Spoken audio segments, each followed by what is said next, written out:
vil også gerne på regionsvegne sige rigtig, rigtig hjertelig velkommen til jer alle sammen, fordi I så talstærkt er mødt frem for at være med til at fejre, at man i Rødding er noget særligt, og at man i Rødding gør det godt.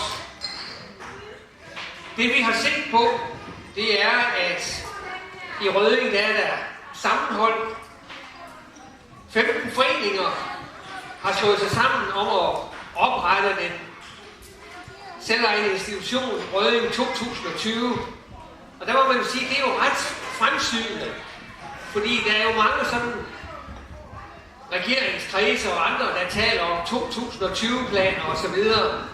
Der var Rødding altså lidt foran og sagde, at vi ville sætte os et mål for vores eget i 2020. Og målet skulle skabe vækst, skulle skabe udvikling, og dermed være til gavn for hele byen. Det var det, der gjorde, at vi ud af 11 landsbyer, som havde søgt om at få prisen for 2012, valgte Rødding. Og det at dokumentere, at på de sidste 10 år er der kommet en vækst på 100 nye borgere her i Rødding Sogn. For 2 år siden indviede i den her dejlige kulturhal, hvor I selv bidrog med 1,5 million, og i tusindvis af frivillige arbejdstimer, både under, men også før, men selvfølgelig også efter byggeriet. I har etableret stisystemer, aftaler med 52 løjer, 52 km trampestier, hvor I har aftalt med lodsejerne, hvor de kunne gå. I har etableret, eller i hvert fald et projekt, der er under konstant udvikling, der hedder Oplevelsesklyngen Spøtrup. Og så ikke mindst, det som også er nævnt flere gange, at inden 2017 vil I have plantet 10.000 nye æbletræer, sådan at Rødding det bliver æblets by i Stalling.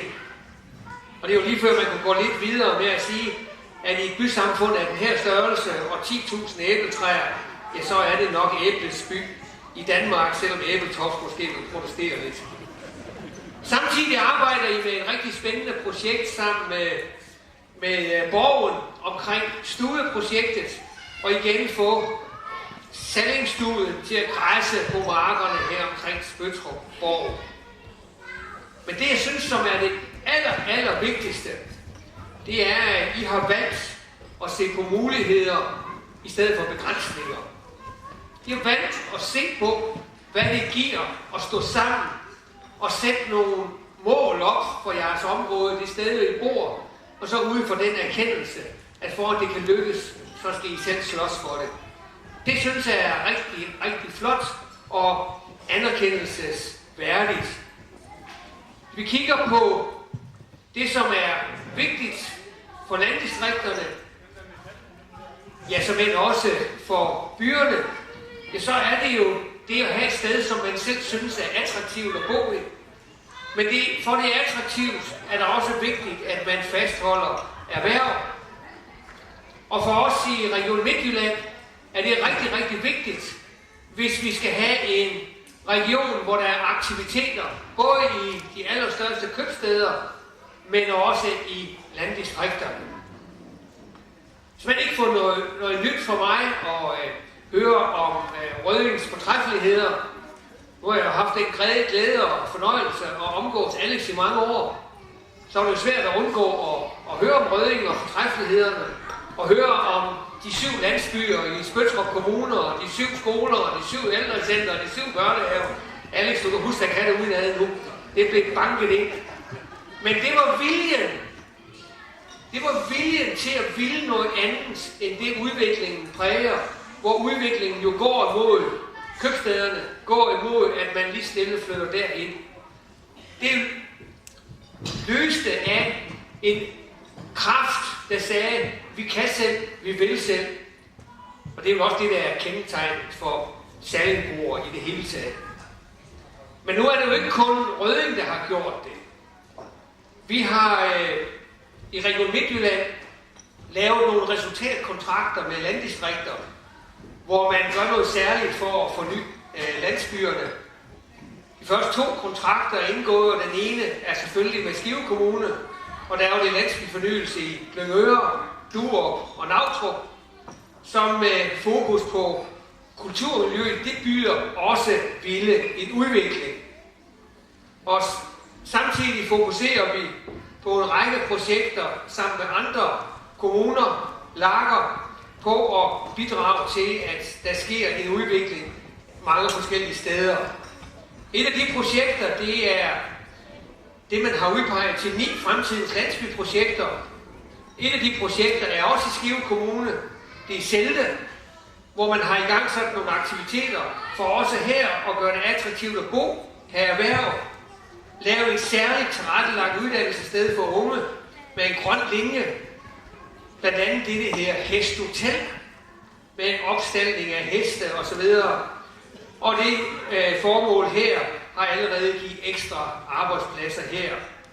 Så I er noget enestående i Rødding, men der er heldigvis også andre landsbyer og områder i Skive Kommune, som har ildsjæle, som tager initiativer, som gør, at det at få et område i balance, det at det er spændende at bo alle steder, at det er noget, som kan føres ud i livet. Et af de sidste områder, hvor jeg selv mødte det var i en række møder, som vi har haft med både den tidligere regerings erhvervsminister og den nye regering omkring mobildækning i landdistrikter. Det ved jo alle sammen, det der, når man sådan bevæger sig på en landevej, og så i en håndfri mobiltelefon eller håndholdt, hvad det nu hedder, så er forbindelsen lige pludselig væk. Der er landmænd, der ikke har den nødvendige forbindelse for at kan styre produktionen, også når de er i byen. Der er andre erhvervsdrivende, som også klager over, at der ikke er net nok.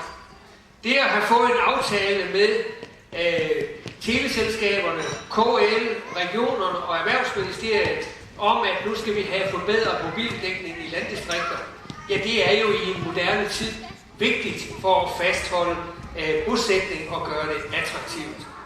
Så der er mange forskellige initiativer, små og store, men sidst og ikke mindst, så drejer det sig om at have nogle ildsjæle, der har lavet nogle flotte resultater.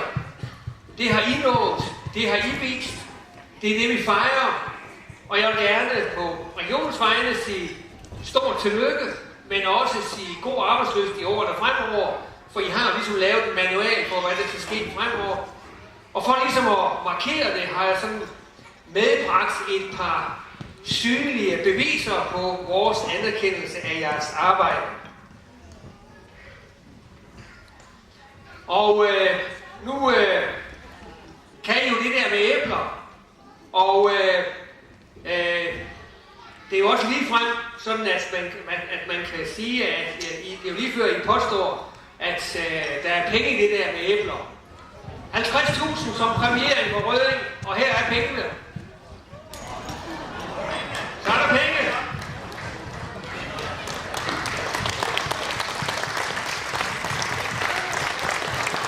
Og tag sådan dem op, inden borgmesteren kommer og tager det. Så pas så godt på dem. Brug dem til gavn for alle borgerne. Rigtig hjertelig tillykke. Og så skulle der også være en markering, som er lidt mere holdbar og lidt mere værd.